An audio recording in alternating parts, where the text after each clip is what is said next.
Welcome to Mindful Mondays. This is the course on mindfulness of mind.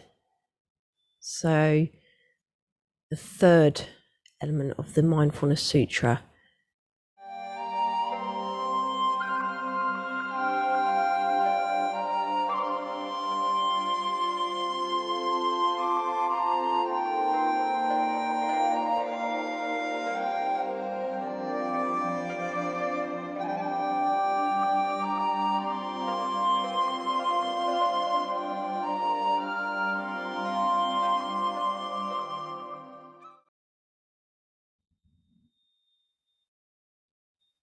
So, we're going to look at mindfulness of mind states, being the third element of the Mindfulness Sutra. So, we've looked at mindfulness of body, we've looked at mindfulness of feelings, we're now on mindfulness of mind states.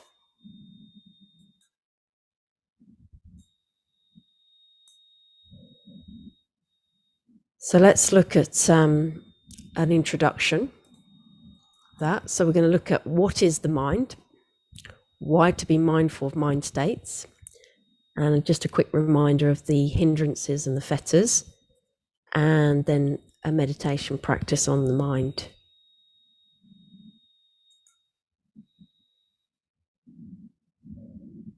So the mind is individual, subjective, experiencing of something that is always changing moment to moment.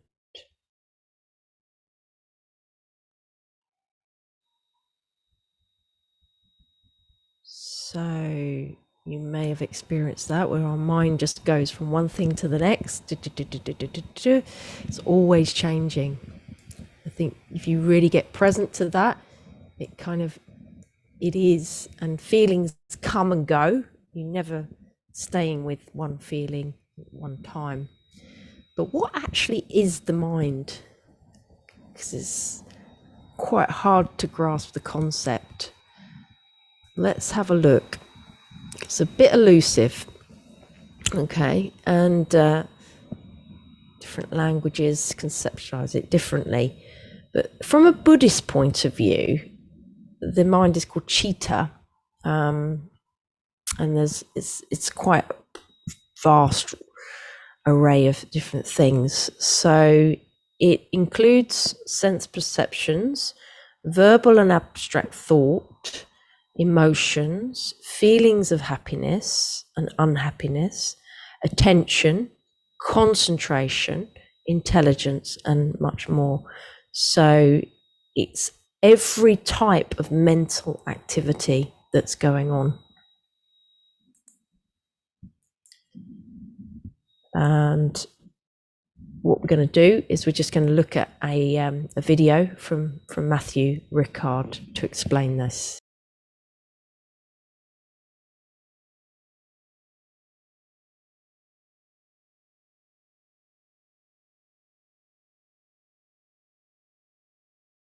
So what is the current view of science about consciousness, about mind? Big question. Well, if you take neuroscientists, I think the vast majority of them have a physicalist, reductionist perspective. Means although they all agree that we don't really know what consciousness is and we cannot define it in the brain, but they are convinced that with time, we'll know more and more about the brain and we'll be able to fully explain consciousness. So in fact, some philosophers of mind, like Michel Bidbol, and then Buddhist, of course, the philosopher, will say, well, what you do is to resolve the soft problem. It means to make correlation between the activity of the brain and activity of consciousness. But you don't really, well, that's what they say, show a causation that what you feel as experience is causing those phenomena, or if it's the brain that caused them. But the real question is like this. When you go to matter, if you go down and down and down, you come to quarks or particles or the quantum vacuum, and then you stop there. The Leibniz question, why is there something rather than nothing, you cannot answer that. It is there. In Tibetan, we call chöni. That's the nature of things that phenomena do manifest. So unless you bring God or a creator, you cannot answer that question. Now, what about the mind? Well, you could study the mind from the outside, consciousness. That's what scientists do. And so that was what we call the third person perspective. They look into the brain, they look into the person experience, describe it from the outside. But if you take the first person perspective, you go deeper and deeper and deeper in your experience. Then what do you come to? I don't come to neurons at the brain. I don't even know that I have a brain unless the scientists tell me, because I don't feel it. What do I come to eventually is pure awareness, vivid, clear awareness, even without content, without mental construct. And then I cannot go further than that. That's a primary fact. So that's why we say that consciousness is primary as well as matter is primary. So that debate goes on and on. So let's see. From Matthew Ricard in terms of what the mind is. Hopefully that gives you a little bit of an explanation from a scientific point of view. But let's break it down so we can really get present to this.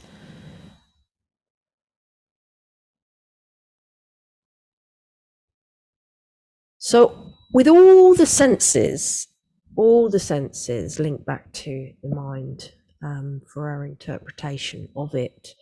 So if we look at this example of seeing an apple,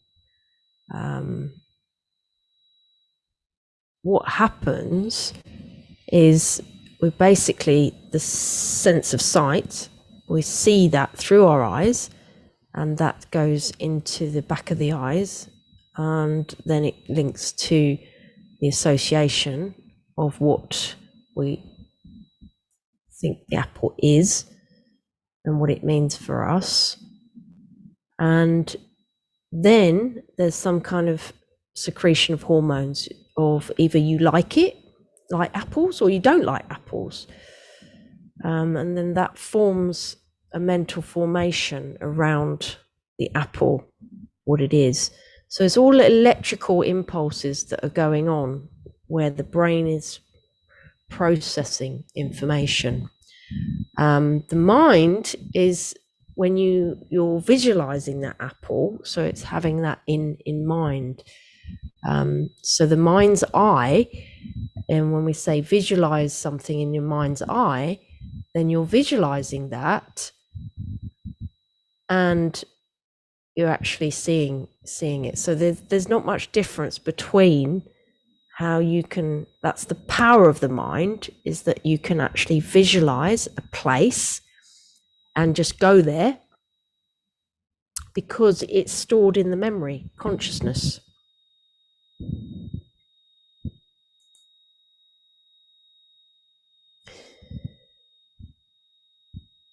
You're not your body and you're not your mind. So that begs the question as to what are you? And that's kind of what we're going to cover during this discovery. But firstly, why should we be mindful of mind states? So the Buddha taught it because mind states can lead us into suffering. So if we have an unwholesome mind state, it can lead to unskillful actions.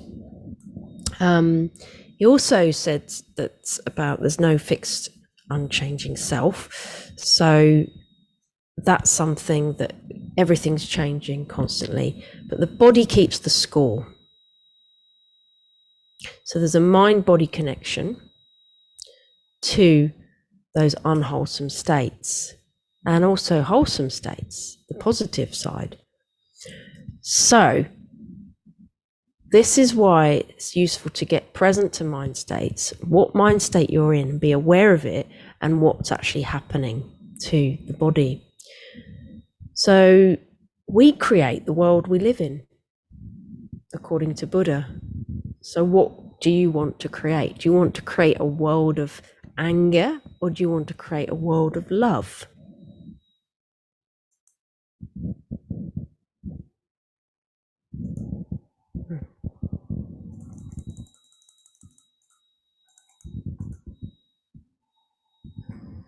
So what?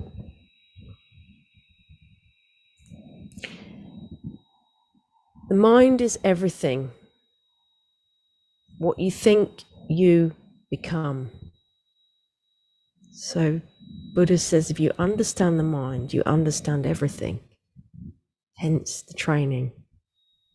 Mindfulness is mind training.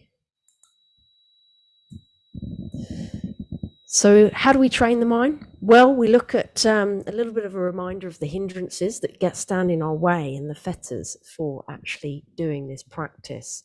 So the 5 hindrances, the senses get in the way, this greed, aversion, hate gets in the way, sloth and torpor, laziness gets in the way, restlessness, being distracted all the time, and doubt, indecision. Those are what gets in the way of your practice, and it may get in the way of your life. Anything. So fetters are basically that which ties us to the wheel of existence and binds us to an existence, what hinders our journey to enlightenment. That's what a fetter is. So there are 10 fetters, and the lower ones are this self-view.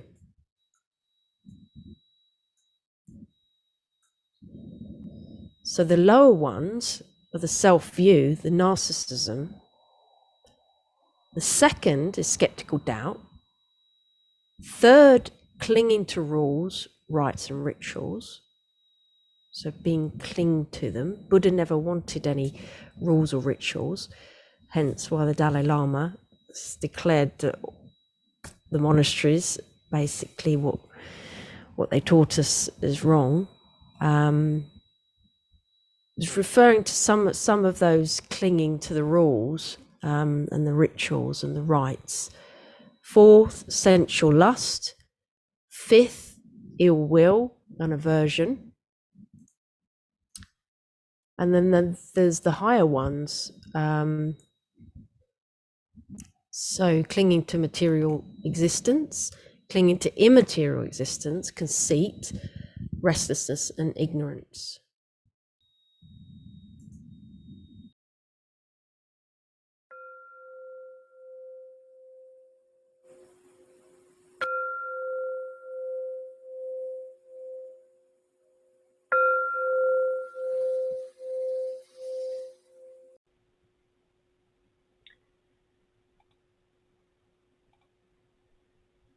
So getting into a meditative posture, whatever's comfortable for you, could be sitting on the floor or sitting on a chair,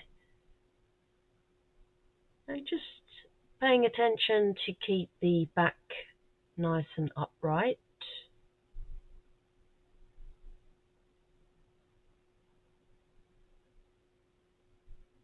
And just resting the hands one on top of the other on the thighs.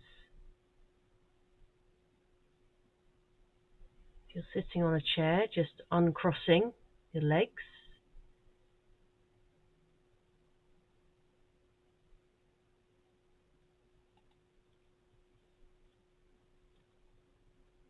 And now just scanning the body from the head all the way down to the toes.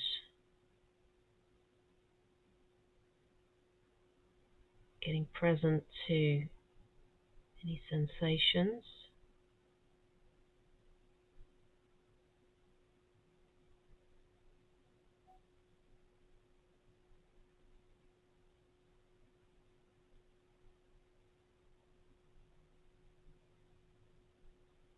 Now checking in with the mind and just noticing what mind state you're currently in.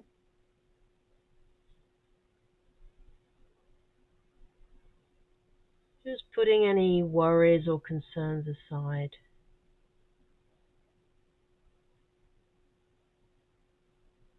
While we set our intention for this mindfulness practice on the mind.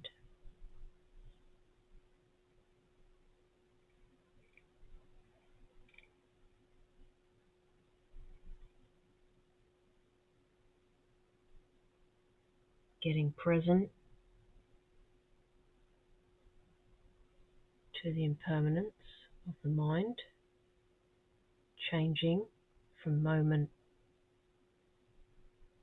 to moment.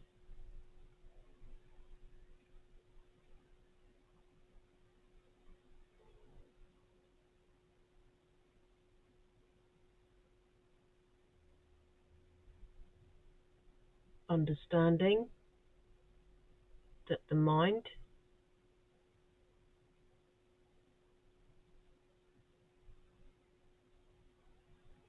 is made up of sense perceptions, verbal and abstract thought, emotions, feelings of happiness and unhappiness, attention, concentration,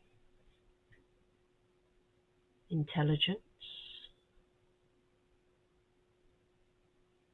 and memories.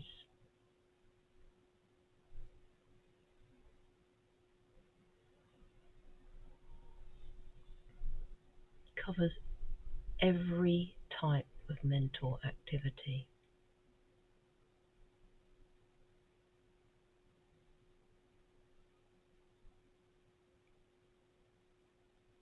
You are not your body and you're not your mind.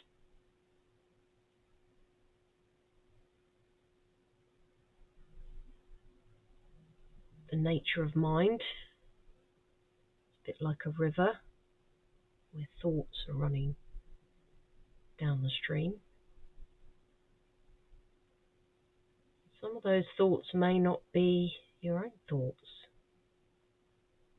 Maybe someone else's perception of something.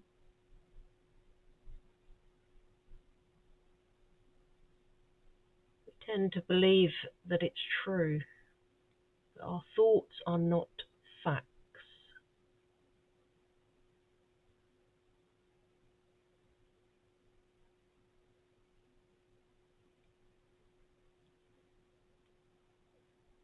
As the Buddha says, the mind is everything. What you think, you become.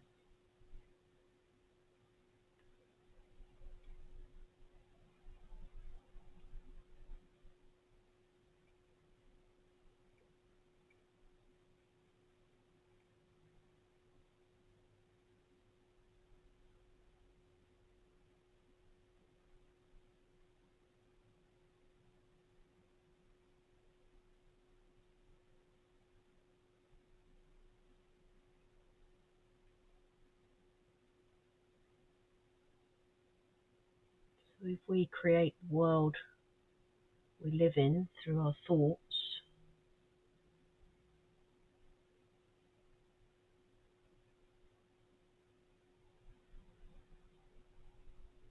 and our mind states, perhaps it's time to investigate, as unwholesome mind states can lead to unskillful actions.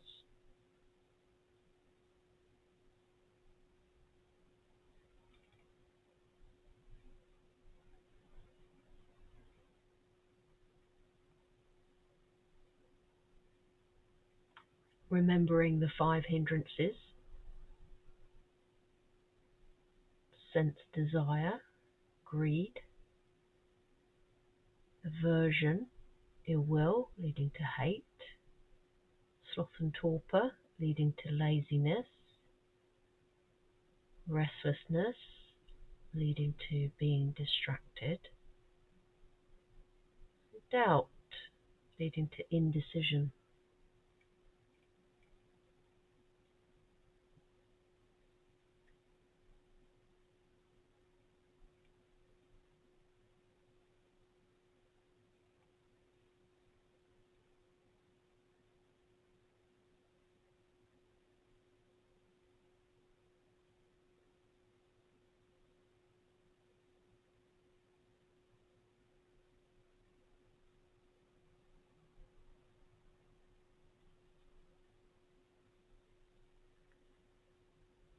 just being with the mind, part of our mindfulness practice.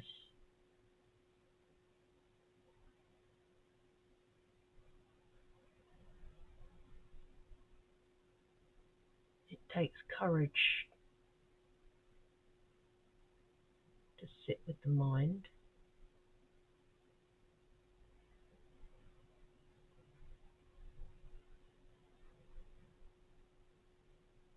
Using the framework for mindfulness, we can apply 4 elements. Recognize what mind state is arising.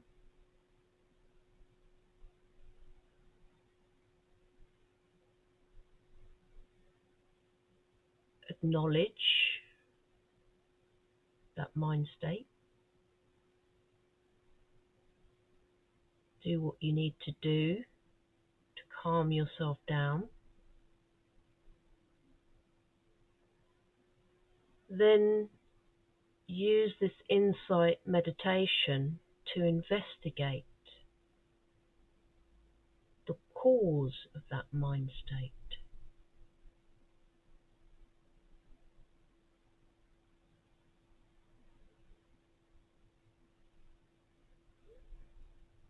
And then get present to non-identifying with that mind state as self.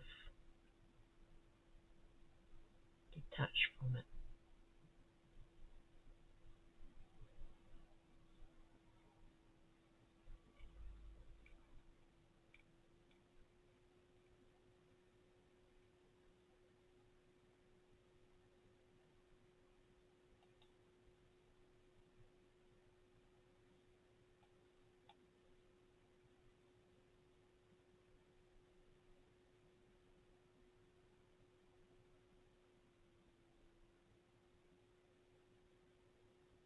Coming back to the breath now. Breathing in and breathing out.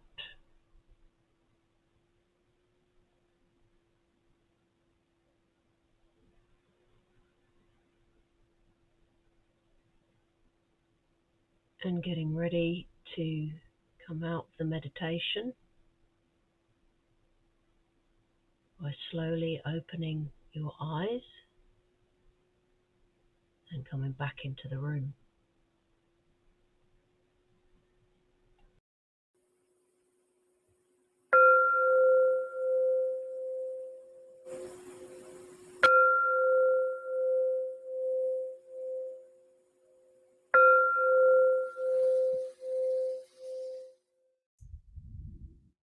If you have any questions, please get in touch or attend one of the live classes on every Monday, 8 o'clock. It's an invitation to do the work. So just continue to get present to these 5 hindrances. And when you've calmed down, investigate one of the ones that are more dominant and watch a Dharma talk on the 5 hindrances. They'll give you some insights into how to overcome them and practice the antidotes for each hindrance.